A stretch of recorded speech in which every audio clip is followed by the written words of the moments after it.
जय श्री कृष्ण। राधे राधे। दोस्तों, आज मैं आप लोगों को गीता के बारे में गीता का तो मैंने वीडियो पहले डाल चुकी हूँ। मैं आपको बताने वाली हूँ राधा रानी के बारे में कि राधा रानी का जप इतना इम्पोर्टेंट क्यों है।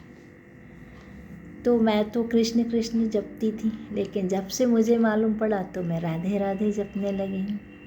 स्वाभाविक है कि जब आप कृष्ण कृष्ण जपते हैं तो कृष्ण थोड़ा सुनने में टाइम लगा देते हैं, क्योंकि हो सकता है कि वो अपने बांसुरी में मगन हो, अपनी राधा रानी में मग्न हो।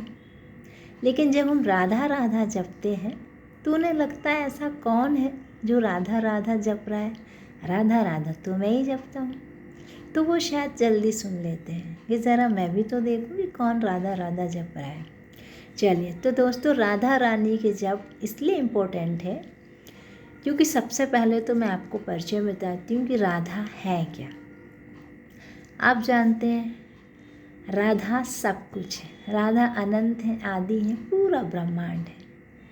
राधा धैर्य है, प्रेम है, शक्ति है, लोभ से परे है,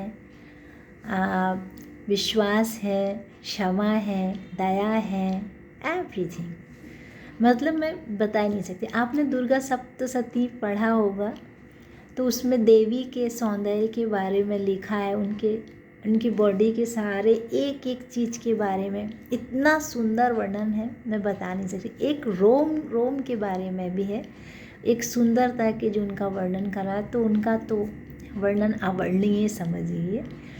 तो इसलिए मैं बोलती हूँ कि अगर आप कुछ गलतियाँ करते हैं या आपसे कुछ पाप होता है तो आप राधा राधा जप करते हैं तो वाकई ये बहुत फ़ायदेमंद है। लेकिन हाँ, जानबूझकर किया हुआ कोई भी पाप या कोई भी बुरा काम आपको माफ़ नहीं करेगा राधा रानी के जप से। लेकिन आपसे कोई भूल चूक हुई है, कोई गलती से कुछ हो गया हो, या भविष्य में कभी उसको करेंगे नहीं, आप राधा रानी के आगे आप क्षमा मांगेंगे कि अब कभी ये हमसे गलती नहीं होगी, तो वो पाप भी आपका नष्ट हो सकता है। क्योंकि राधा जो है वो, जैसे मैंने बोला है कि राधा क्षमा है, प्रेम है, लोभ से परे है, शांति है, शक्ति है, दया है, एवरीथिंग, सब कुछ है। तो जब हम कुछ गलत करते हैं और राधा राधा जपते हैं तो वो जैसे कहते हैं ना, तराजू में तौला जाता है पुण्य और पाप। तो जब हमारा तुलता है तो अरे इतने बार उन्होंने राधा रानी का जप करा है तो इतने बार इन्होंने अच्छा काम करा, यानी इन्होंने दया और अपना कर्तव्य का जो भी पालन होते हैं कि धैर्य है, दया है, क्षमा है, दान है, सब कुछ, मतलब जो राधा रानी है वो सब उसमें गिनती में आ जाता है। इन्होंने इतने अच्छे काम करे हैं और एक पाप करा है तो इन्हें माफ़ किया जा सकता है।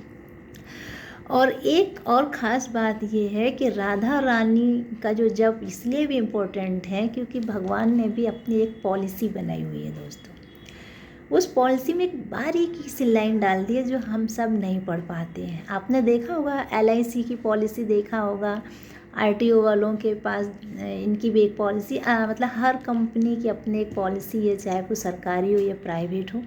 जब हम इनमें फंस जाते हैं तो मजाल जो वहाँ से निकल जाए। इनको कुछ दिए बगैर नहीं आप निकल सकते हैं, कुछ ना कुछ ये बता ही देते हैं। आप कितना भी इन पर क्लेम कीजिए, ये बच जाएंगे, क्योंकि इनको पता है कि ये वाली लाइन आपने पढ़ा नहीं, हमने ये डाला था।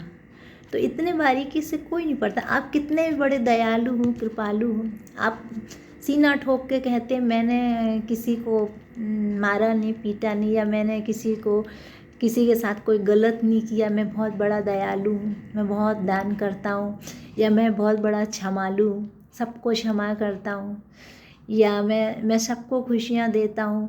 हर आदमी ये सोचता और करते भी हैं, लेकिन आपको नहीं पता कि आप इस जगह क्या गलती कर गए। आपने दान भी दिया है तो कौन सा दान दिया है, देना भी चाहिए या नहीं, ये दान अच्छा भी है नहीं, तो ईश्वर ही जानता है ना। हमने तो दान दिया है, हमने तो क्षमा किया है, हमने तो सबसे प्रेम किया है। पर आपने जहाँ प्रेम किया है तो उस प्रेम का उस सामने वाले ने क्या फ़ायदा उठाया, यानी वो आपके माध्यम से तो हुआ ना। तो आपने कैसा प्रेम किया है, अच्छा है या बुरा है आपको। तो ये जो बहुत चीज़ें ऐसी होती हैं जो हम लोग नहीं जानते। तो राधा रानी का जप है, ये इससे आपको निकाल देता है। फॉर एग्ज़ाम्पल जैसे कहते हैं ना कि जीवन में हम आए इस दुनिया में, आपने जो किसी से जो लेता है उसे देना तो पड़ता है। हमारी ज़िंदगी में एक कहावत है कि भाई ज़िंदगी में जो लिया उसे देना तो पड़ेगा। ये तो एक रूल्स एंड नियम है भगवान का, जाने अनजाने में, प्रत्यक्ष अप्रत्यक्ष आपको देना तो पड़ेगा। तो हम जब बोलते हमने किसी से कुछ लिया ही नहीं है तो फिर देना क्यों पड़ेगा? आपको नहीं पता आपने किसी से क्या लिया है। तो आपने अगर किसी से लिया और आपको पता नहीं है तो आपने लिया और उसका दिया नहीं, तो ऋण तो हो गए ना, आप ऋणी तो हो गए ना। तो ये भी एक पाप लगता है।